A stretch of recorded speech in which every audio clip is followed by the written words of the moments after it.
মুরগির মাংস তো আমরা সকলেই খাই, ছোটো থেকে বড় সবারই পছন্দ মুরগি।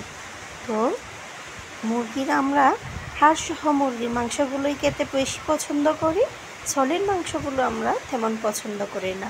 তো আমি আজকে একটা টেকনিকে সলিড মাংসগুলো কীভাবে খাওয়ানো যায় সবাইকে এরকম ট্রাই করতেছি। আপনারা চাইলে এরকম ট্রাই করে দেখতে পারেন।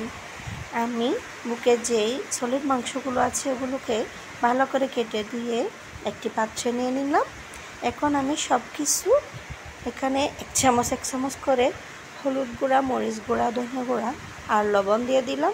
সাথে দিয়ে দিলাম একটু ফ্লেভারটা বাড়ানোর জন্য 1 চামচ ডানো। তো সামান্য পরিমাণ তেল দিলাম। এখন আমি সব কিছু মেখে নিচ্ছি।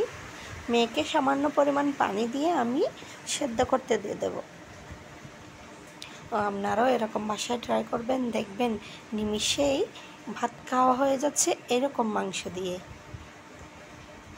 আমার বাসায় তো আমি এগুলো করার পর আমার বাচ্চারা অর্ধেকটা এমনিই খেয়ে ফেলছে। দেখেন আমি এখন সিদ্ধ করতে বসিয়ে দিয়েছি। আমি এখানে 10 মিনিট মতো সেদ্ধ করে নেব। এই তো আমার এখন মাংসগুলো সেদ্ধ করা হয়ে গেছে। এখন আমি একটা একটা করে তুলে নিচ্ছি আর গ্রেভিটা আর একটু কমিয়ে নেব। তো আপনারাও চাইলে এরকম বাসায় ট্রাই করে দেখতে পারেন। এখন আমি গ্রেভিটা আর একটু কমিয়ে নিচ্ছি সিদ্ধ করে।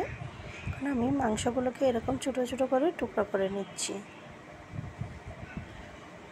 এগুলো একটু ঠান্ডা হওয়ার পর আমি এরকম টুকরো করতেছি। তো যারা আমার চ্যানেলটা এখনও সাবস্ক্রাইব করেন নাই, প্লিজ আমার চ্যানেলটি সাবস্ক্রাইব করে দেবেন আর আমার পাশে থাকবেন, পাশে থাকা বেল আইকনটি বাজিয়ে দিবেন। আর যারা আমার ভিডিওটি ভালো লাগতেছে একটা লাইক দিয়ে দিবেন। এখন আমি সামান্য বাগার দিয়ে দিচ্ছি গ্রেভিটাতে। এখানে আমার গ্রেভিটা অনেকটাই শুকিয়ে গেছে।